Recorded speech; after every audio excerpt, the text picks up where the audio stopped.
Alright, let's get this podcast breakdown out now. At first I'm going to be chill about it and didn't do this breakdown after the podcast right away. But then I remember I'm going to go to gaming convention and play Final Fantasy VII Remake demo for 3 days straight, so yeah, let's finish this. Because if I wait, this breakdown will never freaking come out, man. Anyway, I said it before in a podcast announcement video that this podcast won't have that many character change because of big yearly tournament happening right now. Boy, am I freaking wrong. It's the exact freaking opposite. This year might not have as much new content as the last year, but boy, they are hitting it with constant balance change. And this month, they have been changing the most stagnated meta that has been there since the birth of the arcade. And that is EX skill meta. But before we go into that in more detail, let's talk about costume first, because this and balance change is all this podcast have. And you know, a lot of tournament stuff we are not going to understand. So the 2 costumes we have, same price by the way, god damn it, are Shantoto wedding dress, representing one of the most powerful characters in Final Fantasy universe, her one and only regret, and it's not getting married.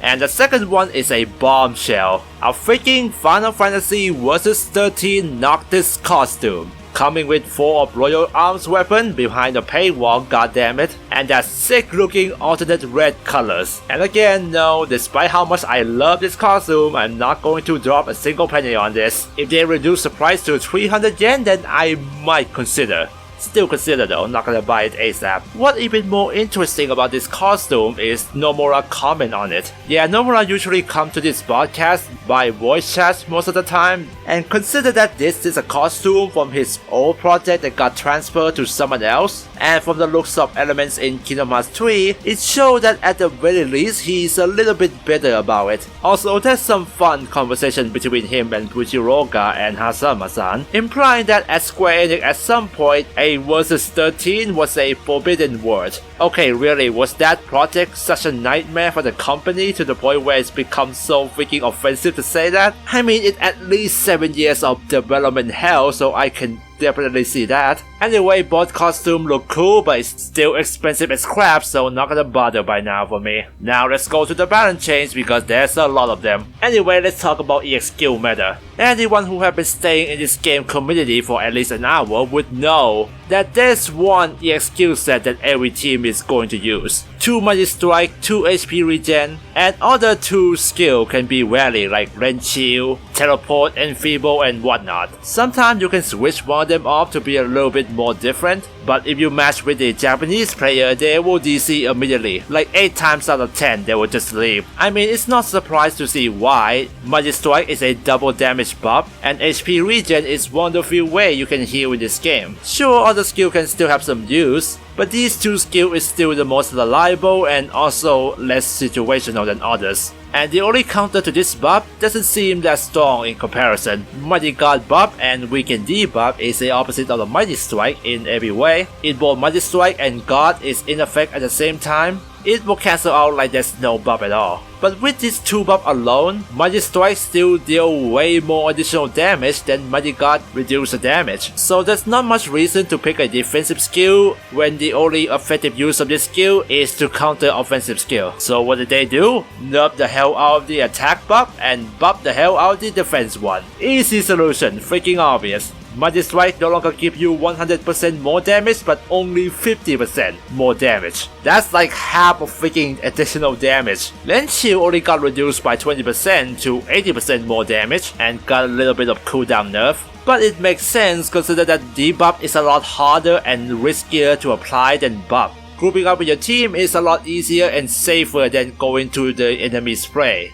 As for a defense buff, a Mighty God effectiveness has been reduced by half as well, range got decreased and cooldown got longer. The same thing with Weaken debuff, but the effectiveness does not get reduced as much. You might be thinking right now, wait, didn't you say the defense buff got buffed? This got nerf more than the freaking attack buff for me. And well, in terms of raw number, yes, it got a lot of nerf, but defense buff and attack debuff got additional effect. because it will also change the way damage is calculated. I'm not going to go into a whole thing because I think like 3 or 4 months ago I explained a lot of these in one of the breakdown video already, because back then they changed how the attack buff and debuff calculated into a damage. So TLDR, aside from base damage and buff and debuff on the character who attack and the one who get hit, the damage can also be increased depend on how much bravery the one who taking damage have. Starting from 1000 bravery, for every more 500 bravery, that character will take 20% more damage. So 1500 you take 20 more, 2000 you take 40 more, and it limits at 200 more damage at 6000 bravery. But now if you have Mighty God on you or weaken on the attackers, this damage multiplier will change in the way that the threshold of increasing bravery damage is way higher, for 1500 to a whopping 4000,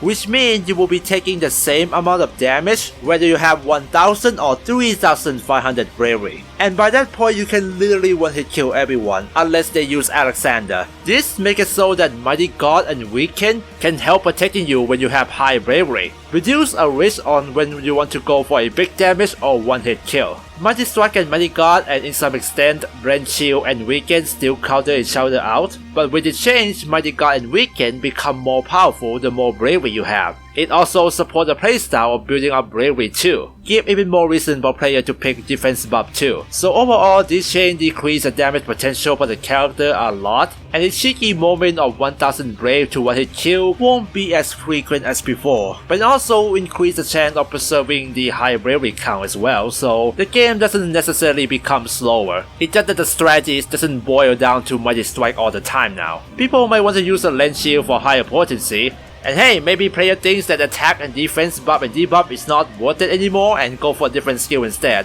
Either way, it makes meta difference, so I'm glad. I'm not sure. We'll have to see if player is adapted or not. I mean, they are currently in tournament qualifying round anyway. They are forced to adapt at this point. We will see. Anyway, moving on to other EXQ change, HP regen will take longer to regen now. A brave regen a bit faster but less now. I'm not sure why they nerfed this. And then there's fun one. A perfect defense can not only block HP attack, but it also makes you resist to break. Yep, your bravery cannot go below 0. Every attack is a summon attack now apparently. Yeah, seems like a double-edged sword for me. I mean, yeah, they don't get the bonus break bravery, but you also don't get 1000 free bravery too. Honestly, getting break in this game is not much big of a deal, aside from 1000 bravery opponent gets, but that's about it. Also next up, because of nerf to Mighty Strike and Lens Shield, a potential of one-hit break have been reduced drastically. I guess they still want every class to at least hit the 1000 plus bravery mark when Mighty Strike and Lens Shield is both in effect, and currently Marksman is the only one that's not exceeding that, so they decide to say screw it and buff literally every Marksman in the game. This gives me a flashback in 2017 arcade, where Marksman have a pretty high damage compared to now. Literally every Marksman attack got damage buff for at least 16 and at most around 64. A special shout out to Ace Smart Card for being the only attack that got nerfed instead. Boy, that's rough. Now that's all the change that related to EXQ. We still got a good number of character change to go through. Ifrit attack buff got increased a little bit, good for him. Cloud of Darkness diffusion beam got range increased by a tiny bit, alongside some range and speed buff for high speed particle beam, the attack that nobody used, and a Flood of Darkness shot ability got shot time reduced from 10 seconds to 9 seconds. Not that big but still useful. Cecil and Kane got nerfed in their projectile, make it similar to Lightning Ravager to Commando combo, reduce the melee attack damage if you chain combo with this projectile. Side note is that if you chain with projectile, it doesn't count. So comboing into Searchlight, Tornado and Cyclone doesn't get damage reduced. X-Dead Omni Block got buffed, and now every duel there's some competitive player just got shield down their spine. But don't worry, this buff is really good, but not as good or ridiculous as the old Omni Block was. Seriously, 7 frame guard that can block everything and chain to everything, what are they thinking? Anyway, the hitbox of the attack is shorter, but it got range increase for horizontal and vertical, and become faster for both startup and cancel time. And the shot time that required to block HP attack has been reduced too, but it's still not 7 frame man, thank god. Terra Riot Blade got a homing speed and tracking buff, and now that certain someone in the comment section who have been screaming this for 10 years can be happy now. Tifa got a little bit of nerf in her neutral and forward dash attack. Many of Sedan attacks, especially aerial one, have overall faster animation now, and free energy got buffed a bit. Let's see if the change will get him out of the last place in the pick rate poll. Kuja Flash Star HP attack got buffed a little bit because people just keep using Force Symphony. Jack Dash attack have shorter animation now, but still as effective as before. Wayne neutral attack third input, except for the one with down input, become faster a little bit, make his attack even harder to interrupt. Gorban backward ground tornado AoE got nerfed a little bit in terms of core breaking potential. It wouldn't be a DLC character without at least one nerf 1 month after. Some of Lightning Commodore attack become faster similar to Sedan, but mostly focus on startup, which is more valuable. But then she got a really hefty buff in her Ravager attack. Most of her projectile become faster, and in turn her long range setup and combo become faster now. And that's it for the podcast. There's some other bugs fixed and tournament stuff, but we're not gonna talk about that because you won't notice. Anyway, I'll be playing Final Fantasy VII Remake tomorrow or maybe even today, depending on when this video come out. So until I make a video out of it, I'll see you there next time.